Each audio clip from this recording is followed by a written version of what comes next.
பக்தி ஒளி நேயர்கள் அனைவருக்கும் வணக்கம். அடுத்ததாக நம்ம பார்க்கக்கூடியது, இது நமக்கு ரொம்ப மிகவும் முக்கியமான ஒரு பதிவு. எந்த இடத்துலையுமே ஸ்கிப் பண்ணாம ஒரு விஷயத்த முழுமையா கேளுங்க. கேட்கும்போது உங்களுக்கே தெரியும், இதுல இவ்வளவு விஷயங்கள் இருக்கா, இதுல இவ்வளவு பலன்கள் இருக்கா அப்படிங்கிற மாதிரி இருக்கும். சரியா? முதல் விஷயம், அதாவது நம்ம ஜாதகத்துல சில விஷயங்கள்லாம் நம்ம பார்க்கிறோம். நம்புறவங்களுக்கு தான் ஜாதகம், நான் நம்பாதவங்களுக்கு எல்லாம் சொல்லல. நம்புறவங்களுக்கு மட்டுமே ஜாதகம். யாருக்கெல்லாம் இந்த ஜாதகத்துல நம்பிக்கை இருக்கோ, யாருக்கெல்லாம் இந்த ஜாதகம்ங்கிறது உண்மை, இதுபடிதான் ஒவ்வொரு விஷயத்துக்கும் நமக்கு நடக்கிறது, ஜனனி ஜென்ம சௌக்கியானாம் வர்தனி குலசம்பதாம் பதவி பூர்வ புண்ணியானாம் லிக்கியதே ஜென்ம பத்திரிகா. சோ ஜாதகத்துல எழுதக்கூடிய 4 வரிகள், பதவி பூர்வ புண்ணியம். எதுக்குமே பூர்வ புண்ணியம் பண்ணியிருக்கணும். பூர்வ புண்ணியம் பண்ணியிருந்தாதான் எல்லாமே. அப்படி இருக்கும் பொழுது நம்ம ஜாதகத்துல பித்ரு தோஷம் அப்படின்னு மிக முக்கியமானது. நிறைய தோஷங்கள் இருக்கு. நாகதோஷம் இருக்கு, தாரதோஷம், மாங்கல்ய தோஷம் இருக்கு, புத்திர தோஷம் இருக்கு, புத்திர சோகம் இருக்கு, நிறைய விஷயங்கள் இருக்கு. இதுல நம்ம தெரிந்து கொள்ளக்கூடிய விஷயம் பித்ரு தோஷம் மிக முக்கியமானது. இதுதான்.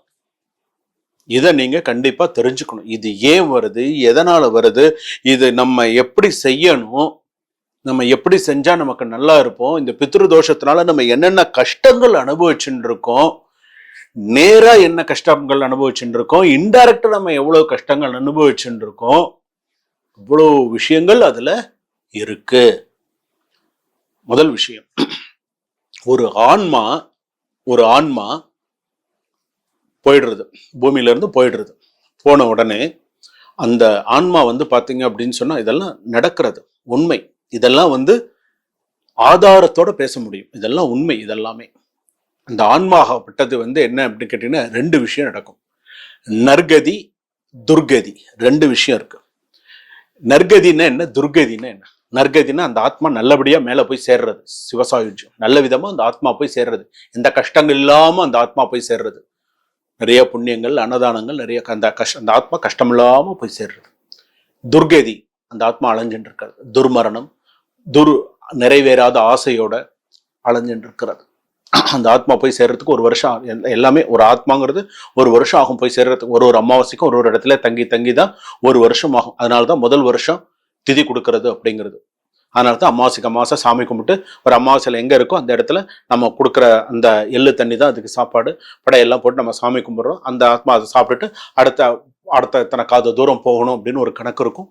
அது மாதிரி இந்த ஆன்மா கடந்து அந்த யம இடத்துக்கு போறதுக்கு அந்த இது இருக்கும். இதுக்கு காவல் காக்கிறதுக்கு 4 நாய் இருக்கும். அந்த நாய்க்கு முன்னும் பின்னும் 4 கண்ணு இருக்கும். அந்த ஆன்மாவை பத்திரமா கொண்டு சேர்க்கறது அதோடைய வேலை. இது உண்மை. அப்படி இருக்கும்பொழுது அந்த பித்ரு தோஷம் அப்படிங்கிறது பாத்தீங்கன்னா, யார் ஒருவன் தன்னுடைய தாய் தந்தையருக்கு, தன்னுடைய மூதாதையருக்கு முறையாக திதி கொடுக்கவில்லையோ, அவன் குடும்பம் ரொம்ப கஷ்டப்படும். பித்ரு சாபம் ஆயிடுறது இல்லையா, பித்ரு தோஷம் ஆயிடுது இல்லையா. அந்த பித்ரு சாபம் எப்படி தெரியுமா வரும்? நான் உயிரோட இருக்கும்போது உனக்கு எவ்வளோலாம் செஞ்சேன், என்னென்னலாம் உனக்கு செஞ்சிருப்பேன், எப்படியெல்லாம் உன்னை பார்த்துட்டு இருப்பேன், எவ்வளோலாம் உனக்கு நான் செஞ்சிருப்பேன், நீ கஷ்டப்படும் போதெல்லாம் உனக்கு எப்படிலாம் நான் உதவிப்பேன். ஆனா நான் இறந்ததுக்கு அப்புறம் எனக்கு ஒரு சொட்டு எள்ளு தண்ணி கூட உன்னால முடியல அப்படின்னு சொல்லி அந்த ஆன்மா சாபம் கொடுத்துட்டு போறது. இதெல்லாம் உண்மை. அதனாலதான் இவங்களுக்கு அது எப்படி அவங்களுக்கு தெரியுது அப்படின்னு சொன்னா, அந்த மாதிரி குடும்பத்துல ஒருத்தருக்கு பித்ரு தோஷம் இருக்கு அப்படின்னு சொன்னா அதை எப்படி நம்ம தெரிஞ்சுக்கலாம்? ஒரு விஷயம், ஃபர்ஸ்ட், அந்த குடும்பத்துல கல்யாணமே நடக்காது. கல்யாணமே 45 வயசு 50 வயசு ஆனாலும் கல்யாணமே வரக்காது. நீங்க என்ன நினைச்சாலும் சரி, கல்யாணமே நடக்காது. அதே போல அடுத்ததா, அது ஆணா இருந்தாலும் சரி, பெண்ணா இருந்தாலும் கல்யாணமே கூடி வராது, வயசாகிடும். அதுக்கு அடுத்ததா புத்திர பாக்கியம். 10 வருஷம் 15 வருஷம் இருந்தாலும் புத்திர பாக்கியம் இருக்கவே இருக்காது. அப்படியே இருந்தாலும் அவங்களுக்கு அது இதாகி போயிடும். அது ஒண்ணு இதாயிடுதான். அப்படியே குழந்தை பிறந்தாலும் அந்த குழந்தை எப்படி இருக்கும், ஏதாவது ஒரு சின்ன ஒரு குறை அந்த குழந்தைக்கு இருக்கும், ரொம்ப கஷ்டமா இருக்கும். சிவசிவா. அந்த மாதிரி சில விஷயங்கள்லாம் இருக்கும்போது அந்த பித்ரு தோஷம் அப்படிங்கிறது முறையா, அது என்ன நம்ம திதி கொடுக்கணும், எந்த நாள்ல நம்ம திதி கொடுக்கணும், எந்த நாள்ல நம்ம திதி கொடுத்தா அந்த ஆன்மா அந்த இடத்துக்கு நமக்கு போய் சேரும், திலோகமம் பண்றது எப்படி, இந்த மாதிரி நிறைய விஷயங்கள் இருக்கு. முறையா பண்ணணும். அந்த திதி வர நாள் நம்ம கணக்கு பண்ணி கரெக்டா உட்காந்து 3 குறிச்சம் போடுவாங்க. 3 குறிச்சம் போட்டு 3 தலைமுறைக்கு உட்காந்து மந்திரம் சொல்லி திதி கொடுப்பாங்க. உட்காந்து முட்டை போட்டு உட்கார வச்சு திதி கொடுத்து நல்லா செய்வாங்க. மறந்ததை மாலயத்துல சேர்க்கணும்னு சொல்லி மகாலய அமாவாசை, அது உங்களுக்கு தெரியும், ரொம்ப சிறப்பான ஒரு விஷயம்.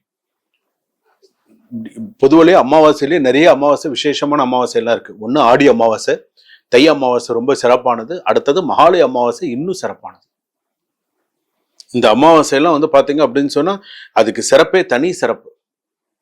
அதாவது முன்னோர்களை நீங்க எந்த அளவுக்கு நீங்க வழிபாடு பண்றீங்களோ அந்த அளவுக்கு உன் குடும்பம் சுபிக்ஷமாக இருக்கும். உனக்கு அடுத்தடுத்து எல்லாமே நடக்கும்.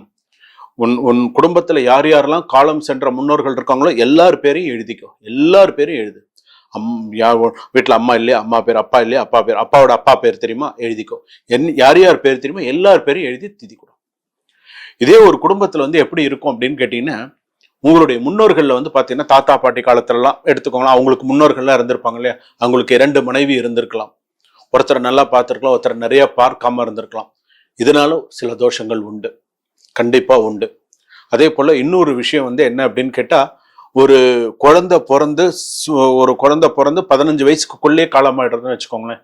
இவங்களுக்கு அடுத்த தலைமுறையில வரும்போது வந்து பாத்தீங்க அப்படின்னு சொன்னா அந்த பெண் குழந்தைகள் பிறக்கிறது அப்படிங்கிறது கஷ்டம். ஒரே வீட்டுல 3 ஆண் குழந்தை 4 ஆண் குழந்தை பிறக்கும், பெண் குழந்தையே பிறக்காது. அந்த மாதிரி இருக்கும். அவன் தவமா இருப்பான், ஒரே ஒரு பொண்ணு பிறக்காதா அப்படின்னு இருக்காது. அடுத்தடுத்து ஆண் சந்ததியா இருக்கும். சில பேருக்கு அடுத்தடுத்து பெண் சந்ததியாவே இருக்கும், ஆண் சந்ததியே இருக்காது. ஸோ அந்த மாதிரியும் இருக்கு. ஸோ இதுக்கெல்லாம் என்ன காரணம்? பித்ரு தோஷம், பித்ரு சாபம், இதெல்லாம். அதாவது அவங்களுடைய ஒரு அவங்க உயிரோட இருக்கும்போது அவங்க நம்மளை எப்படி பார்த்துட்டாங்களோ அவங்க இதானதுக்கு அப்புறம் அவங்களுக்கு நீங்க என்ன செய்யணுமோ முறையா அவங்களுக்கு செய்யறத நீங்க. சில பேர்லாம் சொல்லுவாங்க, ஆமா இருக்கும்போதே செய்யறது இல்லை, போனதுக்கு அப்புறம் செஞ்சா என்ன செய், அதெல்லாம் பேசுறதுக்கு வேணா அது வேணா எப்படி வேணாலும் இருக்கலாம். ஆனா ஒருத்தர் இல்லாத போது அவங்கள நீ நினைச்சு நீ வழிபாடு பண்றது அப்படிங்கிறது உனக்கு இப்ப தெரியாது.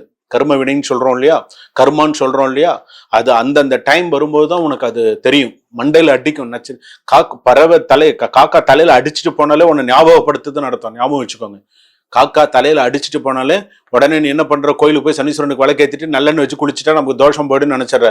அது உன்னை தலையில தட்டுறதுக்கு என்ன காரணம்? டேய் பண்ணுடான்னு அர்த்தம். சீக்கிரம் பண்ணினாதான் நல்லதுன்னு உனக்கு தலையில காகம் தலையில அடிச்சுட்டு போகுது. அதெல்லாம் ஒரு அறிகுறி. அதெல்லாம் சில பேருக்கு சொன்னா புரியாது. ஆனா இதெல்லாம் உண்மை. இந்த பித்ரு தோஷம் அப்படிங்கிறது ஒரு ஜாதகத்துல வந்துடுச்சு அப்படின்னு சொன்னாலே சரி. இந்த பித்ரு தோஷத்தை நீங்க எப்படி கண்டுபிடிக்கிறீங்க? இது பித்ரு தோஷம் தான் எப்படி கண்டுபிடிக்கணும்? சூரியனோட ராகு இருந்தா பித்ரு தோஷம் இல்லைன்னு சொல்லுங்க. உண்டு. அப்போ இந்த ஜாதகம் பித்ரு தோஷம் உள்ள ஜாதகம், இது வந்து முன்னோர்கள் சாபம் உள்ள ஜாதகம். ஸோ இந்த ஜாதகத்துக்கு இப்படிதான் இருக்கும். இதுல இன்னொரு விஷயமும் இருக்கு. இன்னொரு விஷயம் வந்து என்னன்னா, கல்யாணம் பண்றதுக்கு பார்த்தீங்களா, ஒரு கல்யாணம் பண்ணுவான் விவாகரத்தாயிடும், 2வது கல்யாணம் பண்ணுவான் விவாகரத்தாயிடும், 3வது கல்யாணம் பண்ணுவான் விவாகரத்தாயிடும், 4வது கல்யாணமும் ஒன்றும் விவாகரத்துல போய் நிற்கும். உண்டா இல்லையா? நீங்களே சொல்லுங்க. 4 கல்யாணம் வரைக்கும் பண்ணினவங்க இருக்காங்களா இல்லையா? இருக்காங்க. இல்லாம இல்லை. 4 கல்யாணம் பண்ணவங்க இருக்கான். இன்னும் 5வதுக்கு போனாங்களா இல்லையான்னு எனக்கு தெரியாது. ஆனா 4 கல்யாணம் வரைக்கும் போனவங்களும் எனக்கு தெரியும். 4 கல்யாணம் அடுத்தடுத்து. இது ஒரு பொண்ணா இருந்தா கூட சரி, ஒரு பொண்ணா இருந்தா கூட 4 டிவோர்ஸ் பண்ணிடும். ஒருத்தம் கூட இல்லை, 4 பேர்கிட்டையும் அந்த பொண்ணால இருக்க முடியல. அப்போ அதுக்கு என்ன காரணம்? உனக்கு ஏதோ ஒரு சம்திங் ப்ராப்ளம் இருக்கு தானே. அப்ப அந்த ப்ராப்ளம் என்னன்னு நீ கண்டுபிடிக்கணும். அது ஏன் உனக்கு அந்த ப்ராப்ளம், எதனா அதுக்கு நீ நிவர்த்தி பண்ணினியா, அதுக்கு நீ என்னன்றதை பார்த்தியா? கிடையாது. இப்போ 1, 2ங்கிறது சர்வசாதாரணமா விட்டுறலாங்க. சரி பரவாயில்ல, 1, 2 நடந்தது, சரி ரைட், லைஃப்ல நடக்கிறது, அது நமக்கு வந்தது எப்படி வாச்சது எப்படின்னு ஏதோ போயிடுறோம்னு வச்சுக்கோங்களேன், கடந்து போயிடுறோம்னு வச்சுக்கோங்களேன். 1, 2 சரி, முதல்ல இது சரி, 2வது நல்லபடியா நடக்கட்டும், அதே தப்ப திரும்ப செய்யாம ஏதோ நல்லபடியா நடந்தா சரி அப்படின்னு போயிடுறோம். 3, 4ன்னு போனா, 5ன்னு போனா, அப்போ உன் ஜாதகத்துல குறை இருக்கு. உன்னோட இதுல ஏதோ ஒரு குறை இருக்கு. அப்ப என்னன்னு பாரு, அதை செக் பண்ணு. அதுக்குண்டான நிவர்த்தி என்ன உண்டு அதை முறையா நீ பண்ணினன்னு சொன்னா நீ நன்னா இருப்ப. அடுத்ததாவது உனக்கு நன்னா இருக்கும். அடுத்து வரக்கூடியது உன்னுடைய சந்ததிகளுக்கு நீ நல்லா வழி காமிச்சிட்டு போறன்னு அர்த்தம். சோ இதெல்லாம் ரொம்ப முக்கியமானது. பித்ரு தோஷத்தை விளையாட்டுத்தனமா எடுத்துக்காதீங்க. கோவில்ல போய் செய்யுங்க. இன்னைக்கும் ஆத்மசாந்தி தீபம்ங்கிறது உண்டு. கோவில்ல போய் நெய் தீபம் போடுங்க. அமாவாசையில ஆத்மசாந்தி தீபம்னு உண்டு, பண்ணுங்க. எனக்கு தெரிஞ்சு வெளிநாட்டுல, நான் இந்த நாடுன்னு சொல்ல விரும்பல, ஏன்னா நான் நிறைய நாட்டுக்கு போயிட்டு வரேன். ஒரு நாட்டுல ஒருத்தர் கேட்கிறாரு, என்கிட்ட கேட்கிறாரு, அம்மாவுக்கு திதி கொடுக்கணும், சரி திதி கொடுத்துர்லாங்க, நீங்க பார்த்து என்னைக்கு அம்மாவோட திதி வருதுன்னு சொல்லுங்க. எத்தனாவது வருஷம் திதி? இல்லைங்க இதான் முதல் வருஷம். அப்படியா? அப்போ ஜாதகம் அந்த பஞ்சாங்கத்தை பார்த்துட்டு எந்த வருஷம் இறந்தாங்க, எந்த வருஷம் வருது, அப்ப எந்த வருஷம் வருது அப்படின்னு சொல்லும்போது, பா புதன்கிழமை அன்னைக்கு திதி வருதுப்பா, புதன்கிழமை அன்னைக்கு திதி கொடுக்கணும். புதன்கிழமையாங்க? புதன்கிழமை எனக்கு வேலைங்க, வேலையை விட்டுட்டு நான் எங்கெங்க திதி கொடுக்கறது? என்னாலாம் முடியாதுங்க. ஏதாவது ஞாயிற்றுக்கிழமை வருதா பாருங்க. யோ நீ உங்க அம்மாவுக்கு நீ பண்றியா? அது புதன்கிழமை வருதுங்கிற ஒரு அரை நாள் லீவ் போட்டு உங்க அம்மா எனக்கு எனக்கு வேலை தாங்க முக்கியம், வேலை இல்லைன்னா எனக்கு சரியா வராது. ஞாயிற்றுக்கிழமை வர மாதிரி முடிஞ்சா பண்ணி கொடுங்க, இல்லைன்னா சனிக்கிழமை வர மாதிரி தான் முடிஞ்சா பண்ணி கொடுங்க, இல்லைன்னா புதன்கிழமைலாம் என்னால செய்ய முடியாதுங்க. எனக்கு ரொம்ப கஷ்டமா போச்சு. நான் திரும்ப அவங்ககிட்ட சொல்றேன்ப்பா, உன்னை பெத்து வளர்த்து உனக்கு இவ்வளவு தூரம் உன்னை ஆளாக்கி நீ கல்யாணம் பண்ணியிருக்க, உனக்கு ஒரு குழந்தை இருக்கு, உன்னுடைய அம்மா முதல் வருஷ திதி வருது, எவ்வளவு ஒரு உன்னை பெத்து வளர்த்து இவ்வளவு தூரம் பண்ணினதுக்கு ஒன்னால ஒரு அரை நாள் ஒன்னால ஒதுக்க முடியலன்னா அப்புறம் என்னப்பா அப்படின்னு. அதெல்லாம் முடியவே முடியாதுங்க. எங்க ஊர் சிஸ்டம் அந்த மாதிரி, நான் லீவ் போட்டா 1008 காரணம் 1008 அதெல்லாம் பெரிய கஷ்டங்க. அதெல்லாம் நான் ஞாயிற்றுக்கிழமை நான் சொன்னேன், இல்லப்பா என்னால முடியாது, அந்த பாவத்தை நான் செய்ய மாட்டேன், அந்த திதியில வருத அந்த நாள்ல சொல்றியா, நான் பண்ணித்தரேன், இல்லையா நீ வேற யாரையாவது கூட வச்சு பண்ணிக்கோ அப்படின்னு. சரிங்க சாமியா, பரவாயில்ல, நான் வேற யாரையாவது வச்சு பண்ணிக்கிறேன்ட்டு ஆனாலுமே அவன் வேற நாள்ல ஞாயிற்றுக்கிழமை தான் பண்ணினானே தவிர அந்த கிழமையில அந்த நாள்ல அந்த திதி அவங்க பண்ணல. அது எவ்வளவு ஒரு பாவம். அப்போ எப்படி அவன் குழந்தைகள்லாம் படிச்சு, எப்படி என் குழந்தை படிக்கல, என் குழந்தை கெட்ட வழியில போறான்னா அப்புறம் எப்படி இருக்கும்? தகப்பன் எப்படியோ அதே வழிதான் இதுவும். ஸோ இந்த பித்ரு தோஷம்ங்கிறது மிக முக்கியமானது. எந்த இடத்துலையுமே இதை விட்டு கொடுக்காதீங்க. அண்ணன் செய்வான் தம்பி சும்மா இருக்கக்கூடாது, தம்பி செய்வான்ட்டு இன்னொருத்தங்க சும்மா இருக்கக்கூடாது. இந்த இடத்துல எல்லாரும் ஒத்துமையா இருந்து செய்யணும். அதுதான் உண்மை. சரிங்களா? சுபம்.